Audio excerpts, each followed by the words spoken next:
أعوذ بالله من الشيطان اللعين الرجيم. بسم الله الرحمن الرحيم. الحمد لله الذي لا يبلغ مدحته القائلون ولا يحصي نعماء العادون ولا يؤدي حقه المجتهدون الذي لا يدركه بعد الهمم ولا يناله غوث الفتن الذي ليس لصفته حد محدود ولا نعت موجود ولا وقت محدود ولا أجل ممدود وضع الخلائق بقدرته ونشر الرياح برحمته ومدد بالصخور ميدان أرضه وصل على جميع الأنبياء والمرسلين سيما خاتمهم وأفضلهم سيدنا سيد الكونين جد الحسن والحسين علي بالقاسم مصطفى محمد. اللهم صل على محمد وآل محمد. اللهم صل على محمد وآل محمد. وصل على أهل بيته الطيبين الطاهرين المعصومين المنتجبين. وأما بعد، فقد قال الله تبارك وتعالى في كتاب المجيد والفرقان الحميد. أعوذ بالله من الشيطان الرجيم. بسم الله الرحمن الرحيم. والعصر إن الإنسان لفي خسر إلا الذين آمنوا وعملوا الصالحات وتواصوا بالحق وتواصوا بالصبر. اللهم صل على محمد وآل محمد. حمد ہے، سپاس ہے اس خداوند متعال کے لیے کہ جس نے ہمیں ایسی کشتی نجات سے جوڑا جس سے بہتر اور تیزتر کوئی کشتی نجات موجود نہیں. ان الحسین مصباح الہدی وسفینۃ النجاۃ. اور تمام انبیاء، تمام ائمہ کشتی نجات ہے، لیکن معصومین فرماتے ہیں سب سے تیزتر جو کشتی ہے جو نجات دیتی ہے انسان کو، وہ کشتی امام حسین علیہ السلام. اس سے پہلے کہ اپنے عرائض کو پیش کروں، آپ سب سے درخواست کروں گا مولانا ارشد حسین کے درجات کی بلندی کے لیے سید اختر علی شاہ اور سید علی حسین نقوی کی درجات کی بلندی کے لیے ایک درود بھی کرو. اللهم صل على محمد وآل محمد. کہ ان سب بزرگان کی کمی محسوس ہوتی ہے. اس مجلس میں ہمارے ساتھ شریک ہوتے تھے، ان کے بانیان میں سے تھے، اور وہ سادگی، وہ کردار، وہ ایمان جو ان سے ہم نے سیکھا، چاہے میدان عبادت میں یا ایک حدیث جو مولانا ارشد حسین رینانہ اکثر بیان کیا کرتے تھے، اور ان کی زندگی خود اس کا نمونہ تھی کہ انسانوں کو، لوگوں کو، مسلمانوں کو ان کے نماز اور روزے سے نہیں بلکہ ان کے معاملات دنیا سے پہچانا. وہ معاملات دنیا میں بھی ایسے ہی تھے، سچے، کھرے. اور مجلس حسین کے لیے جب بھی کوئی مجلس کے لیے بلاتا تھا، پڑھنے کے لیے بلاتا تھا، جاتے تھے، چاہے وہ بائک پہ لینے کے لیے آیا ہو، چاہے وہ پیدل لینے کے لیے آیا ہو، چاہے وہ گاڑی پہ لینے کے لیے آیا ہو، کبھی اس میں کسی سے درخواست نہیں کرتے تھے. اور اپنی جوانی میں ایسے ایسے علاقوں میں جاتے تھے، پسماندہ علاقے تھے، وہاں پہ جا کے مکتب اہل بیت کی ترویج کرتے تھے. اور علماء کا کام یہی ہے. آج بہت سے لوگ جو ہے علماء کے خلاف زبان درازی کرتے ہیں، تو کیا معلوم آغا قراتی، عید اللہ قراتی کا اگر آپ لوگوں نے نام سنا ہو،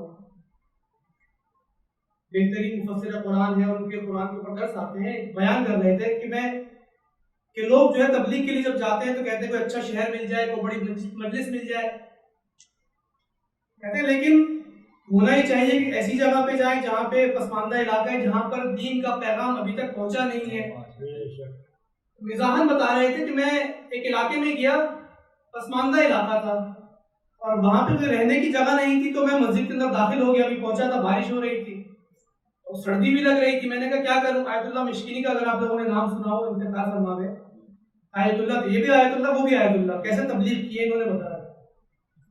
مزاحمت فرما رہے تھے, کہہ رہے تھے جب میں یہ واقعہ ان کا زندگی کا واقعہ ہے, کہہ رہے ہیں کہ میں دیکھا کیا کروں, سردی لگ رہی ہے, تو چٹائیاں جو ہوتی ہیں اس میں میں چٹائی لپیٹ لیتا ہوں, اس سے سردی کچھ کم ہو جائے گی. تو میں نے ایک چٹائی کو جیسے ہی اٹھایا تو آیت اللہ مشکینی نکلے. وہاں تبلیغ کے لیے پہنچے ہوئے تھے ایسے علاقے کے اندر. یہ علماء کرام کا ہمارے اوپر ایک بہت بڑی ان کا احسان ہے کہ انہوں نے اس دین کو اتنی مشکلات میں, ایک جان کا خطرہ تھا, حتیٰ کہ جیلوں میں بیٹھ کر انہوں نے کتابیں لکھی. تمام علماء حقہ کی جو چلے گئے ہیں ان کے درجات میں بلندی کے لیے, اور جو زندہ ہیں ان کے حفاظت کے لیے درود بھیجنے والے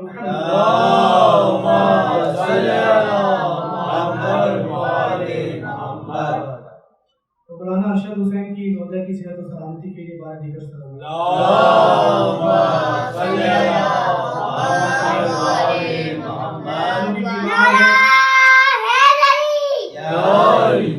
جو بیمار ہیں, مریض حال ہیں, جو بھی اقربا میں, دوستوں میں, ان سب کی صحت و سلامتی کے لیے بار دیگر سلام.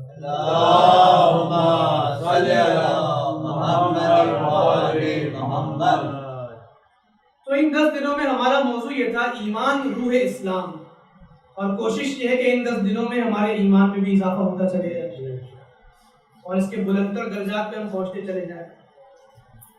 روح ایمان, ایمان کیا ہے؟ روح اسلام ایمان کیا ہے, اس پر گفتگو ہوئی کہ ایمان ایک امر قلبی ہے. کچھ کلیہ بیان ہوئے, کچھ معیارات بیان ہوئے, کس کرائٹیریا سے پتہ چلے, اور اس کے مراحل ہیں. یعنی ایسا نہیں ہے کہ یہ جو مفہوم بتائے منطقی کے متبادل اور مشکک, ایسا نہیں کہ سب پہ بطور یکساں لاگو ہوتا ہے. مسلمان سب مسلمان ہیں, جس نے کلمہ شہادتین کہہ دیا وہ مسلمان ہے. اب آپ یہ نہیں کہہ سکتے میں مسلمان تر ہوں. مومن تر تو ہو سکتا ہے, مسلمان تر نہیں ہو سکتا. میں زیادہ مسلمان ہوں لیکن زیادہ مومن ہو سکتا ہے, کیونکہ ایمان کے درجات ہیں. اور پہلا درجہ بیان ہوا کہ علم الیقین کا ہے. 10 مراحل ہیں اور 3 میجر مراحل ہیں, اس کے پھر مزید مراحل تقسیم کیے گئے ہیں. اب پہلا مرحلہ ہے علم الیقین کا, کہ حضرت ابراہیم نے نمرود سے خطاب کیا, کلام کیا, اور مباحثہ کیا, اور دلیل پیش کی, استدلال پیش کیا. تو معلوم ہوتا ہے کہ ایمان جو ہے وہ عقل کے خلاف نہیں ہے, وہ استدلال کے خلاف نہیں ہے. ہاں, جن کا دین ہی ایسا ہو کہ عقل پر پورا نہ اترتا ہو, جو عقل کے خلاف ہو, تو پھر وہ یہ کہتے ہیں کہ دین میں عقل نہیں ہے. لیکن جو مکتب ہی مکتب عقل ہو, مکتب اہل بیت ہو, مکتب علی ہو, تو اس بلند مکتب کے اندر عقل اور ایمان جدا نہیں ہے. البتہ یہ جو استدلال ہے یہ ایمان کی پہلی سیڑھی ہے, یہ پہلی کرن ہے. کیونکہ جب آیت الکرسی کی جو آخری آیت ہے, دوسری آیت ہے جو پڑھتے ہیں, اللہ ولی الذین آمنوا یخرجہم من الظلمات الی النور, کہ جو ایمان لے آئے اللہ ان کو تاریکیوں سے نور کی طرف نکالتا ہے, خارج کر دیتا ہے. تو اب یہ نور ایمان کیا ہے, اس کا پہلا مرحلہ اگلی آیت میں آیا, الم تر الی الذی, اے رسول آپ نے نہیں دیکھا, صدیوں کا فاصلہ ہے. تو علم الیقین کا بتایا. اگر علم الیقین جو استدلال ریزن کو اگر کوئی مان لے تو پھر اللہ اس سے اگلے مرحلے پر لے جاتا ہے. لیکن اگر کوئی اس کا انکار کر دے تو انسان کو پھر گمراہی کی طرف خدا لے جاتا ہے. واللہ لا یہدی القوم الظالمین, اسی کے اندر اللہ نے فرمایا.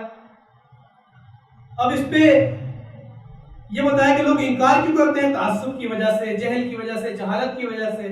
کوئی مقام مل گیا, ذرا سے بہتر مقام مل جاتا ہے دفتر کے اندر, تو گلے میں سریا آ جاتا ہے, اپنے آپ کو خدا سمجھنے لگتے ہیں, چلتے پھرتے 2-3 ہاتھ بھی لگا دیتے ہیں اکثر. اور گھر کے اندر بھی ایسا ہی ہوتا ہے کہ ذرا سی طاقت ہے تو بچوں کے اوپر روک جما کے رکھا ہوا ہے, سب ڈرے ہوئے. یہ معاملات بھی ہوتے ہیں. اس لیے جہاں پہ انسان اپنے آپ کو غنی سمجھنے لگتا ہے, سمجھتا ہے کہ وہ بے نیاز ہو گیا, انڈیپینڈنٹ ہو گیا, قرآن کہتا ہے ان الانسان لیطغی, انسان اپنے حد سے باہر ہو جاتا ہے.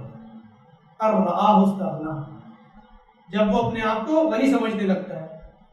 اور اس کو ختم کرنے کے لیے انبیاء اس کو یاد دہانی کراتے ہیں انتم الفقراء الی اللہ، کہ تم اللہ کے محتاج ہو. یہ پہلا مرحلہ. اب دوسرے مرحلے کی طرف اللہ اس کی اگلی آیت میں ارشاد فرماتا ہے کہ جس نے پہلے مرحلے میں سر تسلیم خم کر دیا. یاد رکھیے گا ایمان یعنی حق کے سامنے سر تسلیم خم کر دینا. یہ جملہ میں آخر میں جوڑوں گا، اس کو یاد رکھیے گا. ایمان یعنی صرف زبان سے نہ کہنا بلکہ دل سے تسلیم کر لینا، یہ ہے ایمان. اور صرف زبان سے کہنا اور دل سے نہ ماننا یہ ایمان نہیں ہے، یہ نفاق ہے اور اس میں ہلاکت ہے. اس جملے کو ذہن میں رکھیے گا. اب دوسرا مرحلہ کیا ہے؟ قرآن میں خدا تبارک و تعالیٰ ارشاد فرماتا ہے، میں نے کہا الم تر الی الذی، کیا اس کو نہیں دیکھا؟ اب کہہ رہے او کالذی، یا اس کو. اب صدیوں کا فرق ہے، جو واقعات بیان ہو رہے ہیں اور سب میں رسول سے کہہ رہے ہیں کیا تم نے نہیں دیکھا؟ اس سے بڑھ کر میں رسول خدا کی عظمت اور شان کیا بیان کروں کہ جب ابراہیم کا اس کے بارے میں واقعہ بیان کرے گا، اس حالت کیا ابراہیم نے جب کہا نہیں دیکھا، معلوم ہوتا ہے کہ نبی مکرم اس عظمت اور اس مقام پر موجود ہیں جو تمام صدیوں میں ہونے والے واقعات کا مشاہدہ کر رہے ہیں. رسول خدا کی ذات پر ایک درود بھیج دو محمد.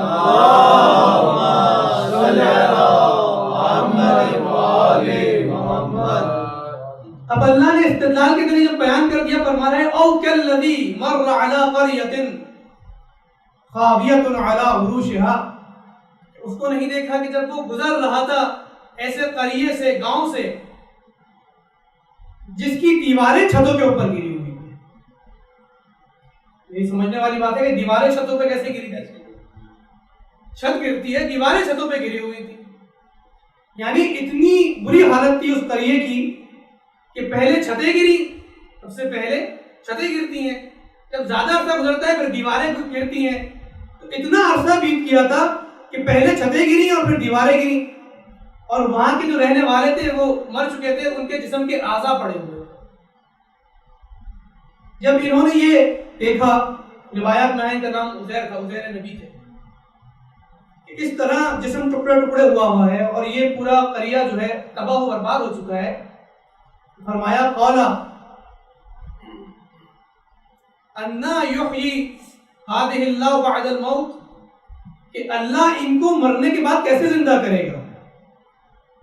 ابھی یہ کہا تھا یا دل میں تھا، سوچ تھی، نبی تھے، ایمان، اللہ گفتگو کر رہا تھا، ایمان تو رکھتے تھے لیکن ایمان کے ابھی اگلے مرحلے یعنی عین الیقین پر نہیں آئے تھے.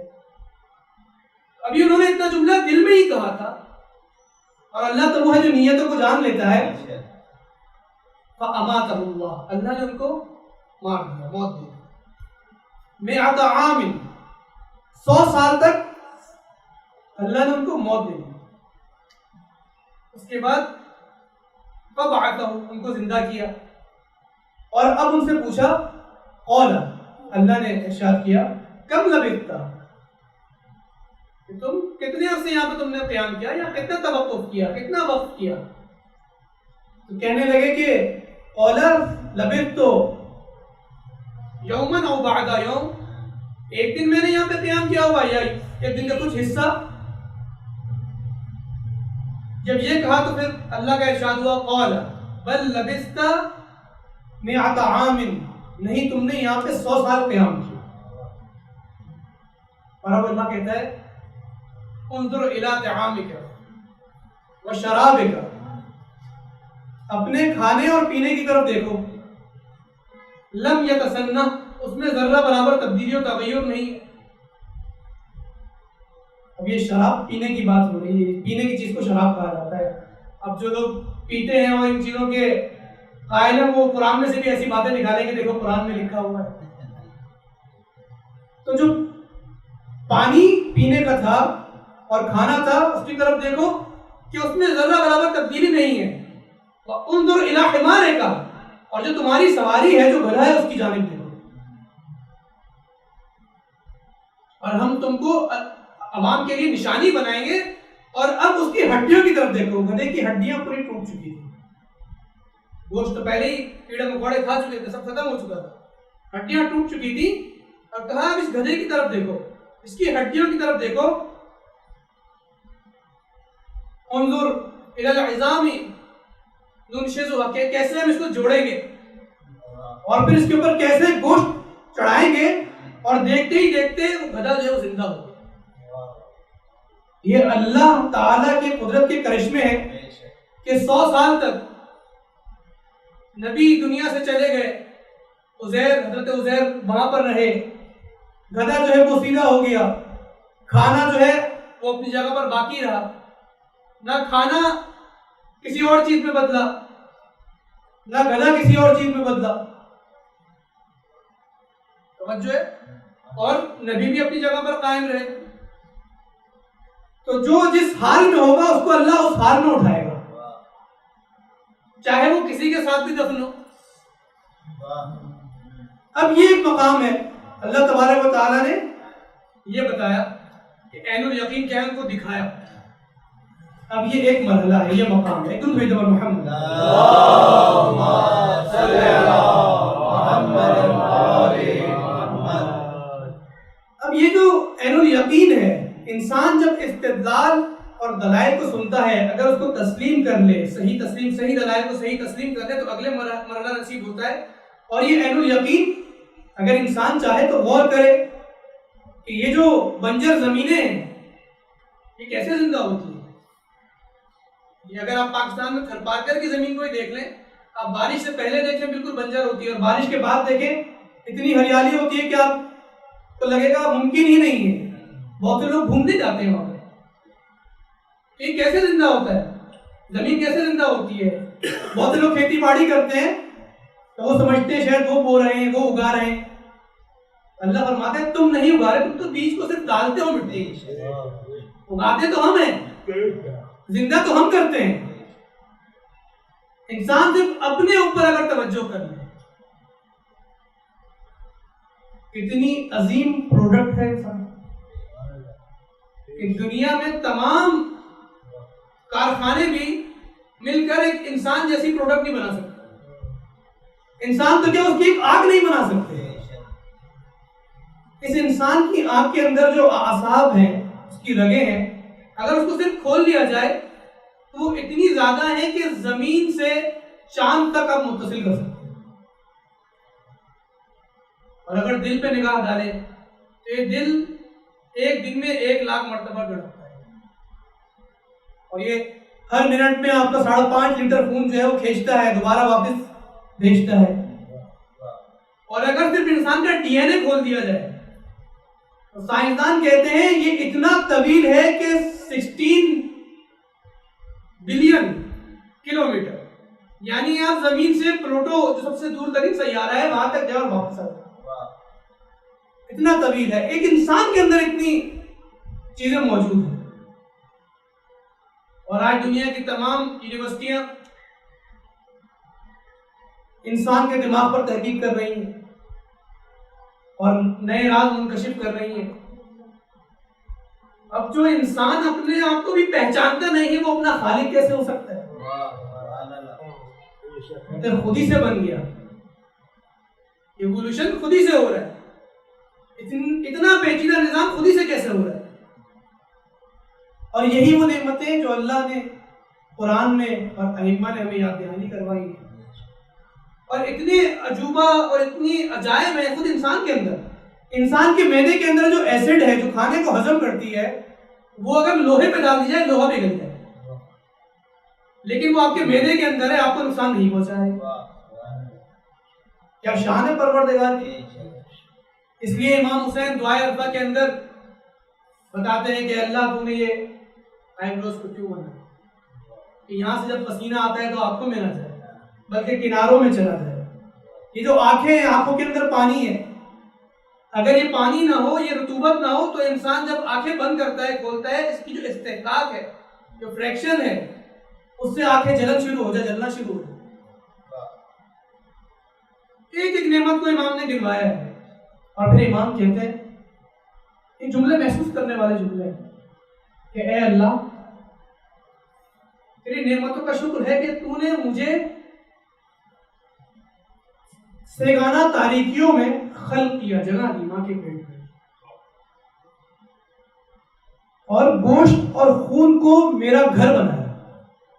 گھر ہوتا ہے پتھر کا، ہوتا ہے مٹی، تو نے گوشت اور خون کو میرا گھر بنایا، اور ابھی میں دنیا میں نہیں آیا تھا کہ میرے لیے بہترین غذا مہیا کر دی، میری ماں کے سینے میں تجھے ڈھونڈا۔ جب بھی میں بھوکا ہوں تو وہاں سے سیراب ہوں، اور میں جب دنیا میں آیا تو سب کے دلوں کو میری طرف موڑ دیا، میری محبت میرے ماں باپ کے دل میں ڈال دی کہ جب بھی میں پریشان ہوں، کوئی تکلیف آئے تو وہ اپنی تکلیف سمجھ کے میری تکلیف کو دور کرے۔ پھر کہتے ہیں امام سجاد علیہ السلام اپنی دعا میں فرماتے ہیں، اے اللہ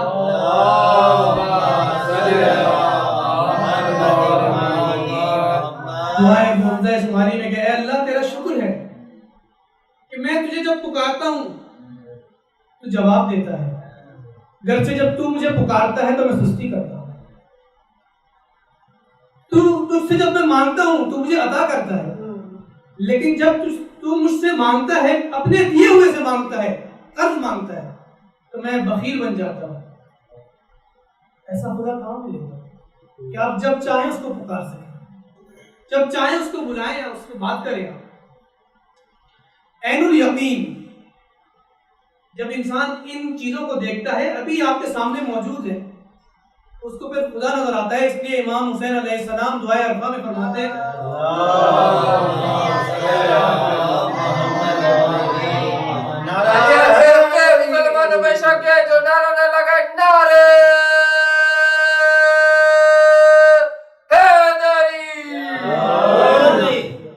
فرماتے ہیں جس نے جو آنکھیں دنیا میں کائنات میں خدا کو نہ دیکھیں، ایسی آنکھیں اندھی ہوں۔ جب معرفت کا یہ معیار ہو تو امام یہ فرماتے ہیں وہ آنکھیں اندھی ہیں جس کو کائنات میں خدا نظر نہ آئے۔ اور پھر اللہ جل فرماتے ہیں کہ اے اللہ جس نے تجھے پا لیا اس نے کھویا کیا، اور جس نے تجھے کھو دیا اس نے پایا کیا۔ یہ وہ ایمان کے مراحل ہیں۔ اب عین الیقین، جو چیز نظر آتی ہے وہ ذہن میں بیٹھ جاتی ہے۔ ایک بات آپ بچے کو سمجھائیں، بولتے رہیں کہ بیٹا جھوٹ بولنا غلط ہے، جھوٹ بولنا غلط ہے، جھوٹ بولنا غلط ہے، اور آپ آگے جا کے جو ہے خود جھوٹ بول رہے ہیں، تو بچہ نے جو سنا ہے وہ اس کو چھوڑ دے گا، جو دیکھا ہے اس پہ عمل کرے گا۔ جو دیکھتا ہے اس کا اثر زیادہ ہے۔ جو ماہرین نفسیات نے تحقیقات کی ہے وہ کہتے ہیں 79% جو انسان سیکھتا ہے وہ آنکھوں سے سیکھتا ہے۔ اس لیے ہماری بھی توجہ ہونی چاہیے کہ ہم بچوں کو کیا دکھا رہے ہیں، خود نمونہ عمل بن کے، اور میڈیا پہ، سوشل میڈیا پہ، انٹرنیٹ پہ بچہ کیا دیکھ رہا ہے۔ یہ میں پہلے بھی ایک جگہ پہ کہہ چکا ہوں، یہ جو میڈیا اور سوشل میڈیا، موبائل ہمارے گھروں میں یہ لوڈڈ ویپنز ہے۔ اب یہ انسانوں کو، یہ والدین کو سوچنا ہے کہ اس سے کیسے استعمال کرنا ہے، بچوں کو کیسے اس کے استعمال کا طریقہ بتانا ہے۔ اس پر ایک الگ گفتگو ہو سکتی ہے۔ اب جہاں پہ عین الیقین کا تربیت میں اتنا اثر ہے تو رسول خدا نے نہ صرف دین کو بتایا بلکہ عملی مجسمہ بن گئے، ہر چیز کو دکھایا تاکہ لوگوں کے ذہن میں بیٹھ جائے۔ اس لیے جب قرآن کی آیت نازل ہوئی، یا ایھا الرسول بلغ ما انزل الیک، کہ اے نبی پہنچا دیجئے جو ہم نے آپ پر نازل کیا ہے، تو رسول خدا نے صرف زبان سے نہیں کہہ دیا کہ علم الیقین کا مرحلہ بس کافی ہوگا، نہیں بلکہ عین الیقین کے مرحلے تک پہنچایا۔ درود بھیجو محمد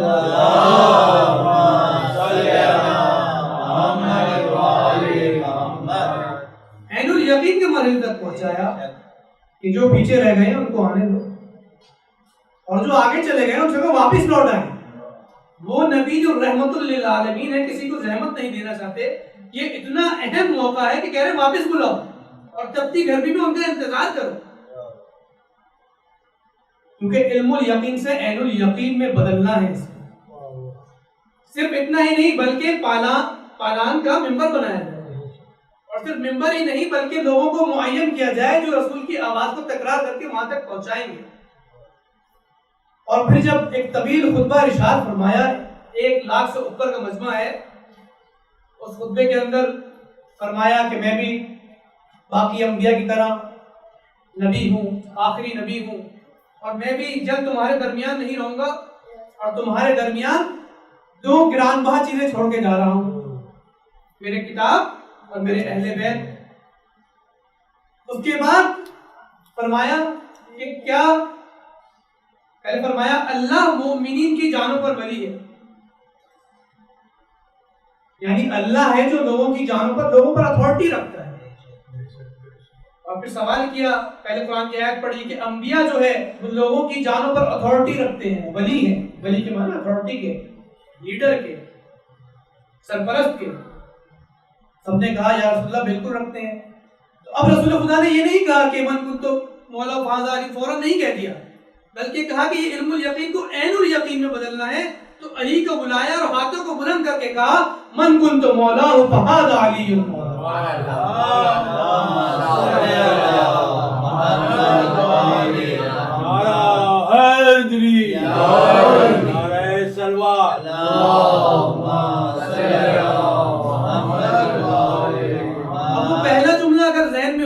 ایمان کا پہلا مرحلہ یہ ہے کہ حق کو تسلیم کیا جائے تاکہ اگلے مرحلے پر پہنچیں۔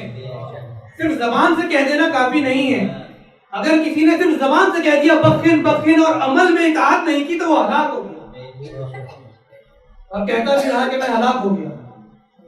کسی جگہ پر ایک شخص نے آگے بڑھ کے کہا سال سائل من عذاب واقع،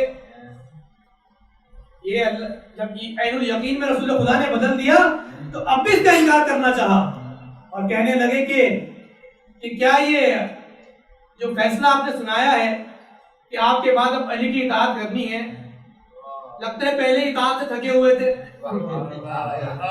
مسئلہ اطاعت علی کا نہیں تھا، مسئلہ اطاعت نبی کا تھا۔ کہنے لگے کہ یہ جو آپ نے پیغام سنایا ہے یہ آپ کی طرف سے ہے کہ اللہ کی طرف سے ہے؟ ایک ایسا ہی سوال کسی نے صلح حدیبیہ میں کیا تھا، لیکن وہ کچھ ہوشیار تھا، اس نے عذاب کا سوال نہیں کیا۔ کہنے لگے کہ یہ اللہ کی طرف سے ہے آپ کی طرف سے؟ تو رسول خدا نے فرمایا یہ اللہ کی طرف سے ہے۔ کہنے لگے یہ اللہ کی طرف سے ہے تو آپ دعا کریں، میرے لیے بد دعا کریں کہ اگر یہ اللہ کی طرف سے ہے تو ابھی آسمان سے ایک پتھر کا ٹکڑا آئے اور مجھ پہ عذاب واقع ہو جائے۔ ابھی وہ آگے ہی پلٹا تھا کہ ایک دم سے آسمان سے ایک پتھر آیا، کعصف معقول، بوسیدہ زمین پر پتھر کی طرح گر گیا۔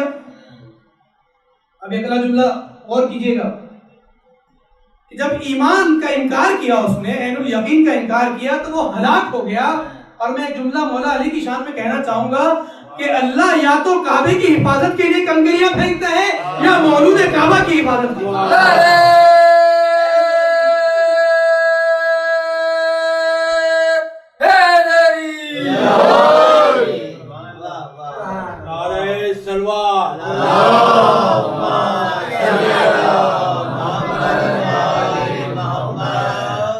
پہلا مرحلہ کیا ہو گیا؟ علم الیقین، دوسرا مرحلہ عین الیقین، اور تیسرا مرحلہ بھی ہے وہ حق الیقین کہلاتا ہے۔ اس سے اگلی آیت میں اگر کسی نے عین الیقین کو مان لیا تو اگلی آیت میں اللہ فرماتا ہے اذ قال ابراہیم، اے رسول آپ نے وہ بھی دیکھا، آپ نے یہ بھی دیکھا، اور آپ نے یہ بھی دیکھا جب ابراہیم نے کہا، جب ابراہیم نے کہا کیف تحیی الموتى، اے اللہ تو کیسے مردوں کو زندہ کرے گا؟ اب سوال یہ ہے کہ کیا ابراہیم ایمان نہیں رکھتے تھے؟ فوراً اللہ نے پلٹ کر پوچھا کہ کیا تم ایمان نہیں رکھتے تاکہ لوگوں کی غلط فہمیاں دور ہو جائیں؟ اور میں بالکل ایمان رکھتا ہوں، وَلِتَطْمَئِنَّ قَلْبِي، لیکن اطمینان قلب کے لیے۔ تو معلوم یہ ہوتا ہے کہ ایمان کے عین الیقین کے درجے پر فائز تھے، حق الیقین کے درجے پر فائز ہونا چاہتے تھے۔ نبی تھے، ان کو ملکوت آسمان دکھا چکے تھے اور نمرود سے پہلے خود مجادلہ کر چکے تھے۔ اور روایت میں آیا کہ یہ جو واقعہ پیش آیا حضرت ابراہیم نے کب کہا کہ جب کہا ایک جگہ سے گزر رہے تھے حضرت ابراہیم سمندر کے پاس سے یا نہر کے پاس سے، تو ایک جانور مرا ہوا تھا جس کا آدھا حصہ پانی میں تھا، آدھا حصہ خشکی میں تھا۔ جو آدھا حصہ پانی میں تھا اس سے پانی کے جانور اس کو کھا رہے تھے، اور آدھا حصہ جو خشکی میں تھا خشکی کے جانور اس کو کھا رہے تھے۔ جب یہ دونوں کھا رہے تھے تو اتنے میں پانی کے جانوروں میں یہ ہوا کہ بڑے جانوروں نے حملہ کیا، وہ چھوٹے جانوروں کو کھا گئے، اور خشکی میں بھی ایسے ہی واقعہ ہوا کہ دوسرے جانوروں نے حملہ کیا، وہ چھوٹے جانوروں کو کھا گئے۔ حضرت ابراہیم نے جب یہ دیکھا کہ ایک جانور جس کے گوشت کو پہلے ہی دوسرے جانور کھا گئے تھے، وہ ان کے جسم کا حصہ بن چکا تھا، اور پھر ان جانوروں کو دوسرے جانور کھا گئے، پوری چین چلتی گئی، اے اللہ تو کیسے زندہ کرے گا؟ یہاں پر سوال کیا تو قرآن میں ارشاد ہوا ابراہیم 4 پرندوں کو لو اور ان کو پہلے اپنے آپ سے مانوس کرو، فَصُرْهُنَّ إِلَيْكَ، اپنے آپ سے مانوس کرو۔ اس کی وجہ تھی مانوس کرو تاکہ تمہیں پہچانو کون سا پرندہ کیا ہے۔ کل کو تم کو پرندہ جو ہے مختلف آ گیا زندہ ہو کے، اس کے تو یہ نشان نہیں تھا۔ مثال کے طور پہ انسان کے ہاتھ میں تل ہے تو انسان کو پہچان ہوتی ہے کہ بھائی شناختی کارڈ پہ لکھواتے ہیں نا نشان، تمہیں پہچان ہو۔ تب ان کو پہلے اپنے آپ سے مانوس کرو، اور اب ان کو ذبح کر کے ان کے گوشت کو مکس کر کے پہاڑوں کے مختلف حصوں میں رکھ دو، مختلف پہاڑوں پہ رکھ کے آ جاؤ۔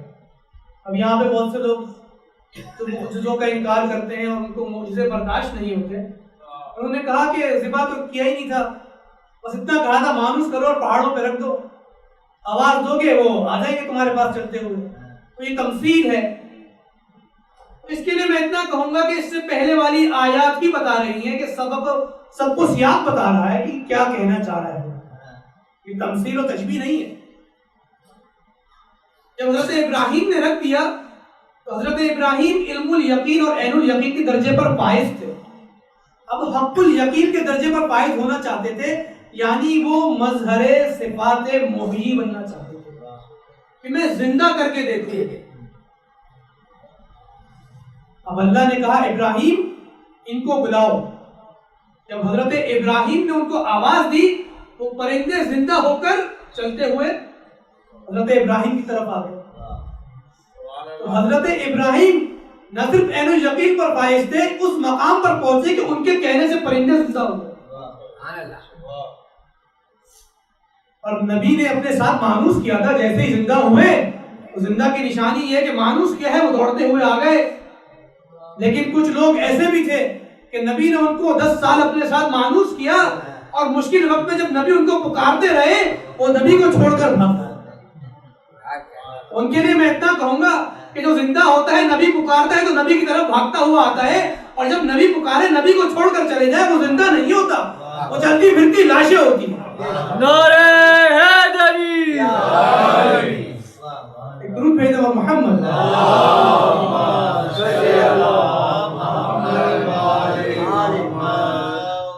اس آیت کے اندر 2 چیزیں، 2 نقطے۔ پہلا یہ کہ ابراہیم نے مانوس کیا پرندوں کو تاکہ پہچانے، تو اللہ کہتا ہے میں انسان کی رگ رگ سے واقف ہوں۔ تو صوفی بنانا، جب ہم انسان کو زندہ کریں گے تو اس کی انگلیوں کے جو نشانات ہیں وہ بھی ویسے کے ویسے ہوں گے، اور یہ قرآن کا معجزہ ہے کہ اس زمانے میں کسی کو معلوم نہیں تھا کہ تمام انسانوں کے ہاتھوں کے نشان الگ ہیں۔ تو ہم جب انسانوں کو زندہ کریں گے تو ان کے ہاتھوں کے نشانوں تک ایک ہوں گے۔ اور پھر دوسرا نقطہ یہ ہے کہ ابراہیم نے اللہ سے سوال کیا۔ سوال بھی بڑی چیز نہیں ہوتی، جب بھی کوئی سوال آئے ذہن میں انسان سوال کرے، پوچھے، فوراً اس کو استغفار نہ کرائیں کہ توبہ توبہ یہ کیا خیال آ گیا ذہن میں، نہیں، بچے کے ذہن میں سوال ہے، اس سوال کا جواب دیں۔ رسول خدا نے علم الیقین کے ساتھ ساتھ عین الیقین کے ذریعے لوگوں کو سکھایا، دین بتایا۔ جہاں رسول خدا نے زبان کے ذریعے علم الیقین تک لوگوں کو پہنچایا اور کہا حسین منی وانا من الحسین، کہ حسین مجھ سے ہے اور میں حسین سے ہوں، وہیں عین الیقین کے ذریعے لوگوں کے دل میں یہ بات بٹھا دی، لوگوں کے ذہنوں میں تصویر نقش کر دی کہ کبھی حسن و حسین کو اپنے شانوں پر اٹھائے ہوئے ہیں، کبھی حسین کے لبوں کا بوسہ دے رہے ہیں، کبھی حسن کے گلوں کو چوم رہے ہیں۔ عین الیقین تک پہنچایا۔ تیسری شب ہے اس مجلس کی، لیکن لوگوں نے کیا کیا؟ اہل بیت نبی کے ساتھ جن کی اطاعت کو اللہ نے فرض کیا تھا، ان کے ساتھ وہ مظالم ڈھائے کہ اگر مظالم ڈھانے کا حکم ہوتا تو اتنے مظالم کوئی نہ ڈھائے۔ جناب مسلم امام حسین نے سفیر بنا کر بھیجا۔ جب وہ کوفہ میں آئے تو 4000 لوگوں نے ہاتھ پر بیعت کی، جنگ ہوئی، لوگوں کو خبر ملی کہ یزید کا ایک اور لشکر آ رہا ہے، ابن زیاد حاکم بن چکا تھا، تو لوگوں نے ساتھ چھوڑ دیا۔ کسی کی بہن آئی اپنے بھائی کا ہاتھ پکڑ کر لے گئی، کسی کی ماں آئی اپنے بیٹے کا ہاتھ پکڑ کے لے گئی کہ اور لوگ بہت ہیں، تم کیوں اپنے آپ کو تباہ کر رہے ہو، ہلاک کر رہے ہو، ہمارے لیے مشکل بنے گی۔ اپنی فائدے کو ترجیح دیا اور سفیر حسین کو تنہا چھوڑ دیا۔ وہ 4000 لوگوں میں سے جب مسلم ابن عقیل مغرب کی نماز پڑھنے کے لیے آئے ہیں صرف 300 بندے تھے، اور جب مغرب کی نماز سے فارغ ہوئے سلام پھیرا ہے تو 10 بندے موجود تھے، اور جب نماز سے فارغ ہو کے مسجد سے نکلے ہیں تو 10 بندوں میں سے کوئی بھی نہ تھا۔ مسلم ابن عقیل حسین سفیر حسین تک وہ تنہا رہ گئے۔ اب تصور کریں کہ آپ کسی اور شہر میں ہو، وہاں پر آپ کا کوئی جاننے والا نہ ہو اور سب آپ کے خلاف ہو، شہر میں کرفیو لگا ہو، آپ کی کیا کیفیت ہوگی؟ مسلم ابن عقیل ایک راستے کی طرف چل پڑے، نہیں معلوم کہاں جائیں، ایک راستے کی طرف چل پڑے کہ راستے میں دیکھا ایک گلی کے اندر ایک خاتون ہے جو باہر اپنے بیٹے کا انتظار کر رہی ہے۔ خاتون کا نام توار ہے۔ مسلم ابن عقیل نے کہا کیا کچھ پانی میسر آ سکتا ہے؟ یہ خاتون گھر کے اندر گئی، پانی لے کر آئی اور پانی مسلم کو دیا۔ جناب مسلم نے پانی پیا اور وہیں بیٹھ گئے۔ اس خاتون نے کہا مسلم جانتی نہیں کہ کہا کیا ارادہ ہے، پانی پی لیا گھر کو جاؤ اپنے۔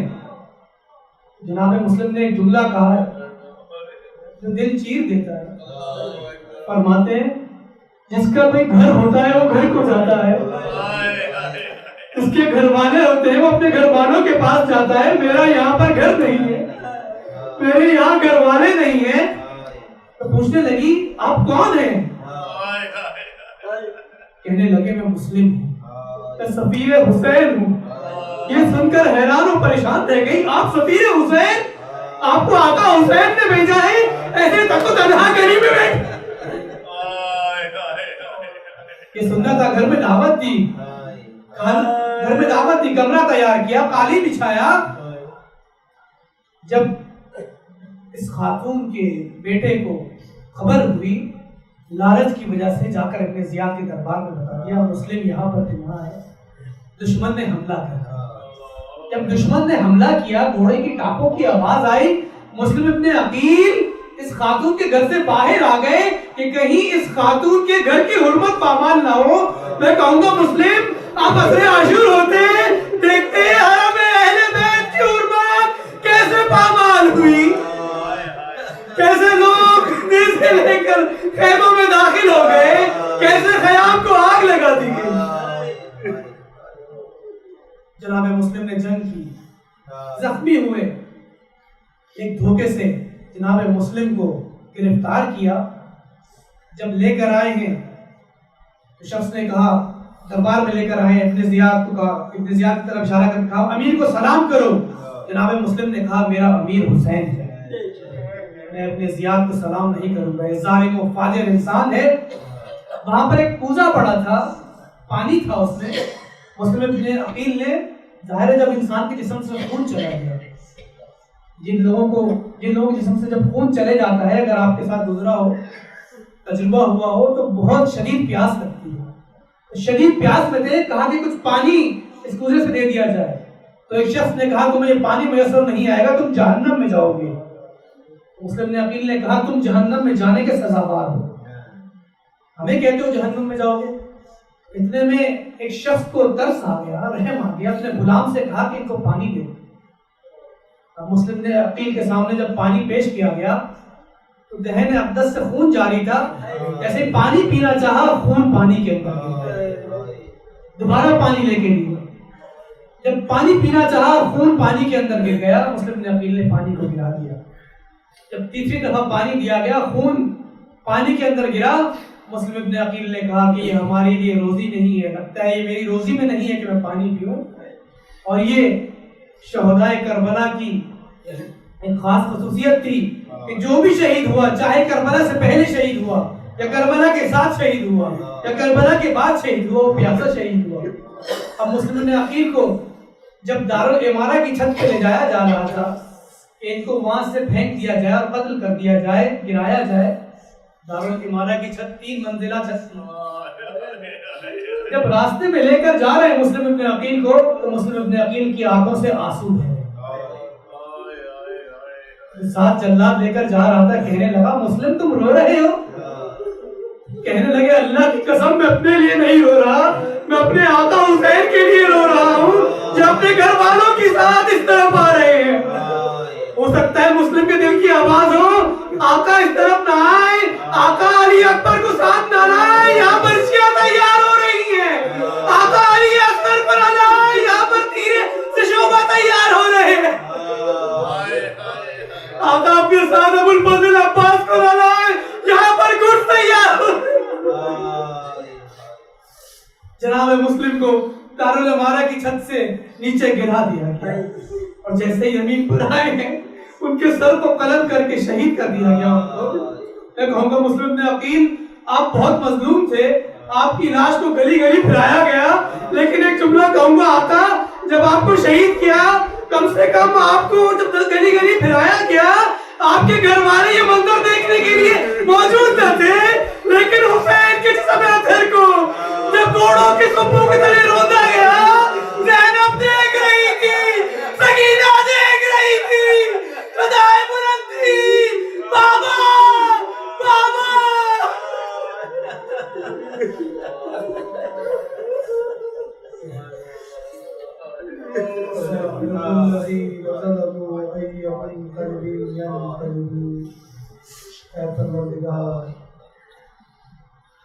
ہمارے پڑھنے والے ہمارے گناہ